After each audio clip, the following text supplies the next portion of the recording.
C'est l'heure du journal de l'Afrique. Soyez les bienvenus sur France 24. À la une ce soir, l'attente au Libéria. Les 2,5 millions d'électeurs qui se sont massivement rendus aux urnes attendent désormais les résultats. Ils avaient été convoqués pour des élections générales. Le dépouillement a démarré, mais il faudra encore attendre quelques jours avant les résultats. Nous serons à Monrovia dans un instant. Les professionnels de la presse en Guinée se mobilisent. Ce mercredi, ils ont entamé une série d'actions pour alerter l'opinion sur les violations de leurs droits. Nous serons à Conakry dans ce journal.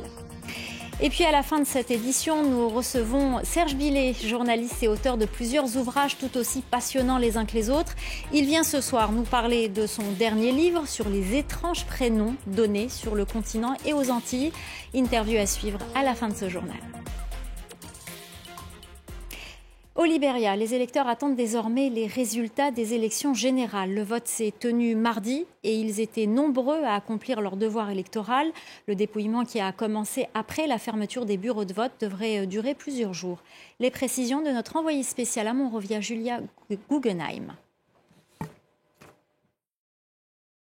Le décompte est en cours. Des premiers résultats sont annoncés à la radio, bureau de vote par bureau de vote. Ils sont donnés par des observateurs politiques avant d'être acheminés vers la commission électorale qui a jusqu'à 2 semaines pour donner des résultats définitifs. Alors, j'ai pu parler avec les équipes de campagne des deux favoris à cette élection. D'un côté, le président sortant, Georges Weah, et de l'autre, l'ancien vice-président Joseph Boakai. Eh bien, les deux m'ont dit être confiants d'obtenir la victoire pour ces élections. Mais du côté de Georges Weah, lui qui avait martelé pendant toute la campagne qu'il obtiendrait une victoire dès le premier tour, eh bien, son équipe de campagne m'a dit qu'il était probable qu'ils doivent aller à un second tour. Enfin, nous allons regarder avec beaucoup d'intérêt les résultats dans un certain nombre de régions. Je pense notamment au comté de Nimba. C'est le bastion du sénateur et ancien chef de guerre Prince Johnson. Il avait été l'allié de Georges Weah lors des précédentes élections présidentielles en 2018. Et il est maintenant l'allié de Joseph Boakai. Et puis enfin, évidemment, dans le comté de Montserrado, là où est la capitale, Monrovia, et où vivent 1/5 des Libériens, eh bien, il ne fait pas de doute que les résultats définitifs dans ce comté seront décisifs pour l'issue du scrutin. La mobilisation des professionnels de la presse en Guinée. Ce mercredi, ils ont entamé une série d'actions pour alerter l'opinion sur les violations de leurs droits. Depuis août, plusieurs sites d'information sont inaccessibles. Le syndicat de la presse menace de descendre manifester. La correspondance à Conakry, Malik Diakité. Ce mercredi, plusieurs sites d'information en ligne affichent une bannière sur laquelle on peut lire « Halte à la censure ». Une pétition aussi a été lancée. Des actions menées par les professionnels de la presse pour alerter l'opinion publique sur la menace qui pèse sur ce secteur. Depuis 2 mois, certains sites d'information de grande audience, notamment guinéematin.com et Inquisiteur, sont inaccessibles en Guinée. Pour les professionnels de la presse, certains hauts responsables du régime militaire pourraient être derrière ce blocage. Selon le secrétaire général du syndicat de la presse de Guinée, le travail des journalistes est sérieusement menacé dans le pays. Les journalistes doivent avoir cette liberté de penser pour faire correctement son travail. Mais s'il y a une pression sur la tête de tout le monde, ça a un effet paralysant. Dans les émissions de débat aujourd'hui, dans les analyses, beaucoup de chroniqueurs se demandent est-ce que quand je défends telle position, on ne va pas fermer mon média ou bien moi-même, on ne va pas me sanctionner ou me menacer. Nous allons résister, c'est pourquoi nous avons lancé ce que nous appelons l'assaut de la dignité, dire non à tous ceux qui sont dans ce système pour tuer la presse. Malgré nos sollicitations, le ministère de la Communication ne s'est pas exprimé à notre micro sur le sujet. Quant aux associations de médias, ils comptent manifester lundi prochain dans les rues de Conakry pour dénoncer, je cite, le musellement de la presse. Les militaires au pouvoir au Niger ont ordonné à la coordinatrice de l'ONU dans le pays de quitter le territoire dans les 3 jours en dénonçant notamment les entraves des Nations Unies à sa reconnaissance internationale. Cette décision intervient au lendemain de l'annonce par les États-Unis de la suppression de quelques 500 millions de dollars d'aide économique.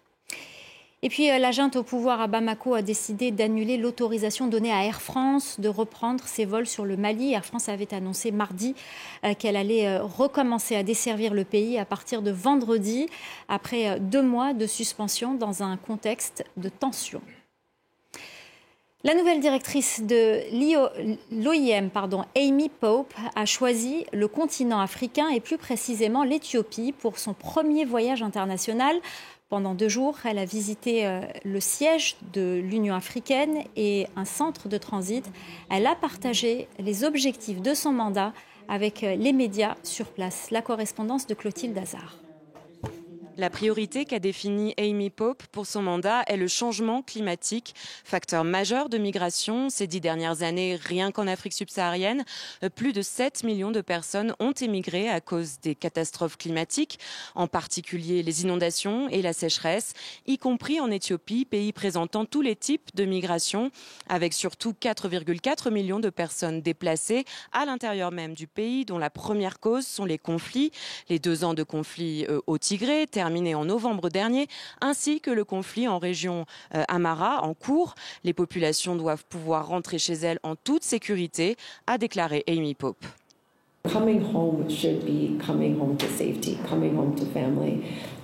Revenir chez soi doit être synonyme de sécurité. Le plus important, c'est de s'assurer que ces personnes reçoivent la protection nécessaire et un soutien humanitaire quand ils reviennent. Nous surveillons aussi ce qui se passe au Soudan et le désespoir de toutes ces personnes qui traversent le pays. S'assurer qu'ils le fassent dans un environnement sécurisé, c'est ce que nous faisons sur le terrain. OIM a une des plus grandes présences parmi les agences des Nations Unies en Éthiopie. On est l'une des rares organisations à être présente dans toutes les régions du pays.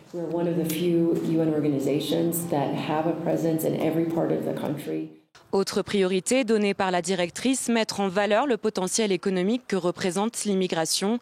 Amy Pope veut renforcer l'immigration légale et développer les partenariats financiers avec les banques de développement, mais aussi le secteur privé qui pourrait être bénéficiaire d'une migration plus régulée. Notre invité ce soir, vous le connaissez, c'est un habitué de notre plateau, Serge Billet. Il est avec nous pour nous parler de son nouveau livre, Adolf Hitler, Charles de Gaulle, Jules César, Jeanne d'Arc, Gérard Depardieu, ces étranges prénoms en Afrique et aux Antilles. Merci beaucoup d'être avec nous, Serge Billet. Pourquoi on retrouve autant de prénoms étranges et je dirais même parfois détestables sur le continent et aux Antilles? C'est d'abord lié à une tradition africaine. En Afrique, depuis longtemps, on peut donner à un ami ou à un parent le nom de quelqu'un que l'on aime bien. On peut aussi donner le nom de quelqu'un auquel on est totalement attaché. Et donc ça s'est toujours fait comme ça, donc dans certaines régions. Avec la colonisation, on a associé des prénoms, puisqu'on a donné des prénoms. Et donc on prenait le prénom et le nom qu'on donnait donc à des personnes. Et il se trouve que cette pratique que l'on peut retrouver avec des noms et des prénoms africains, c'est aussi élargi à des noms et des prénoms que des gens ont pu trouver intéressants à leurs yeux, à l'étranger, comme Jules César, comme Claude François, comme Mireille Mathieu, comme Gérard Depardieu, comme Vercingétorix, comme De Gaulle. Voilà. Et c'est pour ça qu'on retrouve ces prénoms-là, y compris des prénoms qui sont lourds à porter, comme Adolf Hitler, Himmler en Haïti, ou bien comme Göring en Centrafrique. Et on va en reparler, mais comment vous est venue cette idée de faire un livre sur ces personnes à qui on a donné ces prénoms parfois durs à porter? Mais en fait, il y a 10 ans, j'ai écrit un livre dont on a beaucoup parlé qui s'appelle « Le seul passager noir du Titanic », qui racontait l'histoire effectivement de ce seul passager noir qui était haïtien, ingénieur haïtien. Et donc, en enquêtant en Haïti pour retracer sa vie, je me suis aperçu dans mes conversations là-bas et dans la presse qu'il y avait des gens qui avaient des prénoms étranges, dont un candidat à l'élection présidentielle qui s'appelait Himmler Rebut. On trouve aussi un footballeur qui s'appelle Goebbels. On trouve aussi des prénoms donc, qui sont liés au nazisme. Et ça m'a vraiment frappé. Donc Hitler aussi, ça m'a vraiment frappé. Et puis au fur et à mesure, de mes voyages aussi en Afrique, j'ai vu donc des gens qui s'appelaient De Gaulle, qui s'appelaient Claude François, qui s'appelaient Napoléon. Et je me suis dit, ce serait peut-être intéressant d'explorer, de comprendre ce phénomène. Pas de le juger, mais de le comprendre. Et c'est comme ça que j'ai eu envie de faire ce livre. Alors vous avez aussi rencontré, pour faire ce livre, des gens qui portaient ces prénoms parfois difficiles. Vous avez rencontré Adolf Hitler, des Gérard Depardieu, ou peut-être des Vercingétorix. Oui, tout à fait. Comment ils vivent ça au quotidien? Est-ce qu'ils sont conscients La plupart le vivent bien. Ça peut être assez paradoxal, mais la plupart le vivent bien. C'est-à-dire qu'ils ont eu des moments très difficiles à l'école notamment. Même De Gaulle a eu des moments difficiles à l'école, parce qu'on pourrait penser que comme c'est un nom prestigieux, il a eu à un moment donné même envie de changer son nom. Napoléon, pareil, ils ont tous connu un moment difficile à l'école. Très très peu s'en sont bien sortis. Même Mireille Mathieu aussi a connu des problèmes. Et donc à partir de là, certains se sont accrochés grâce à peut-être un ami ou bien grâce à une situation qui était avantageuse où leur nom leur a peut-être servi. Claude François, par exemple, son prénom l'a servi dans ses affaires. Parce que quand il s'appelait Claude François et qu'il arrivait quelque part, comme souvent en Afrique, on prête surtout aux Européens et aux Occidentaux, sont eux qui ont la meilleure part. Donc on le considérait un peu comme un occidental puisqu'il s'appelait Claude François, c'était son prénom. Et donc certains donc l'ont mal vécu à l'école, mais petit à petit ils se sont rattrapés. Donc aujourd'hui, la plupart vivent cela bien. Bien sûr, quand on s'appelle Adolf Hitler, comme c'est le cas donc de ce politicien en Namibie, on reçoit un choc quand le monde entier l'apprend et que naturellement on parle de lui dans toute la presse internationale et qu'on l'associe à l'image d'Hitler. Non pas Hitler. parce qu'il avait remporté une élection locale. Parce qu'il s'appelle Adolf Hitler. Parce qu'il s'appelle. Et donc il l'a très très mal vécu. Et lui, par contre, contrairement à d'autres, donc ça n'a pas été facile pour lui. Alors il y a le prénom Charles de Gaulle qui revient. Est-ce que ces prénoms ne sont pas aussi le symbole de la France-Afrique? Est-ce qu'il y en a encore des Charles de Gaulle ou des gens qui appellent leurs enfants Charles de Gaulle aujourd'hui? Disons que c'est une trace de l'histoire. Pas forcément de la France-Afrique, mais d'une trace de l'histoire. Comme je l'ai dit tout à l'heure, il y a des gens en Afrique qui appellent leurs enfants Sassou Nguesso, ou qui leur donnent peut-être un nom africain d'un chef d'État ou d'une personnalité. C'est quelque chose qui fait partie des traditions. Moi, je connais même quelqu'un dont le prénom, c'est Serge Billet. C'est-à-dire que ça ne doit pas être dur à porter. Mon prénom et mon nom, c'est... Voilà. Et donc, ce sont des choses qui existent naturellement, ce sont des traces de la colonisation, ce sont des traces aussi peut-être de la France-Afrique, c'est une trace de l'histoire. Et donc, il est important de comprendre pourquoi ces prénoms-là sont encore là et pourquoi donc ces gens sont aussi fiers de les porter. Et c'était ça qui était important pour moi, de comprendre quelle est leur psychologie et comment est-ce qu'ils le vivent au quotidien. Et la plupart d'entre eux, des Charles de Gaulle, il y en a beaucoup, rassurez-vous, Charles de Gaulle, Mitterrand, Giscard d'Estaing, Napoléon, on a beaucoup de ce genre de prénoms-là. Et donc, c'était important de savoir comment ils le vivent et paradoxalement, je vous dis, ils le vivent très bien pour beaucoup d'entre eux. Alors, est-ce que ce phénomène existe aussi en Afrique anglophone, dans les pays qui ont été plutôt des colonies britanniques? Est-ce qu'il y a des Elisabeth II, des King Charles Je n'ai pas beaucoup travaillé sur la question anglophone, mais le peu que je sais, c'est que finalement, on retrouve toujours par rapport à la colonisation ces choses-là, puisque en Namibie, c'était la colonisation donc germanophone, qui était une colonie allemande. On retrouve Adolf Hitler, on retrouve aussi d'autres prénoms allemands, qui sont des prénoms qui peuvent prêter à confusion. Et donc, ça veut dire que ce n'est pas une question de anglophone, francophone ou autre, puisque dans toutes ces régions-là, certains prénoms qui peuvent être assez durs, certains noms qui peuvent être durs à porter, sont quand même portés par ces gens-là. Alors, quel est aujourd'hui votre message aux futurs parents qui nous regardent et qui hésitent pour un prénom? Moi, ce que j'ai envie de leur dire, c'est ce que je comprends au terme de cette enquête, c'est qu'un prénom, c'est lourd quelquefois à porter et qu'un prénom, on l'habite. J'ai rencontré un jeune en Centrafrique qui s'appelle Göring, Franklin Göring, et qui vous dit qu'à un moment donné de sa vie, dans sa jeunesse, il a eu des pulsions meurtrières, mais qu'il ne comprenait pas d'où ça venait.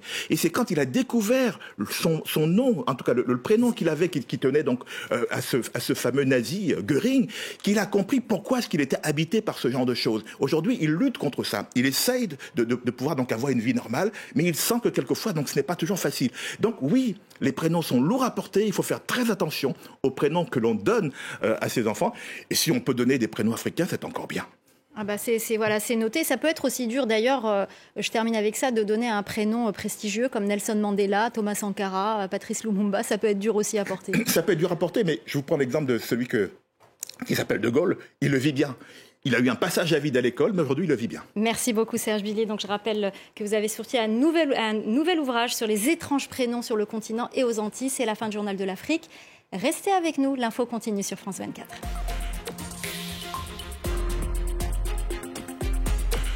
Votre météo bien au chaud avec les poêles Gaudin.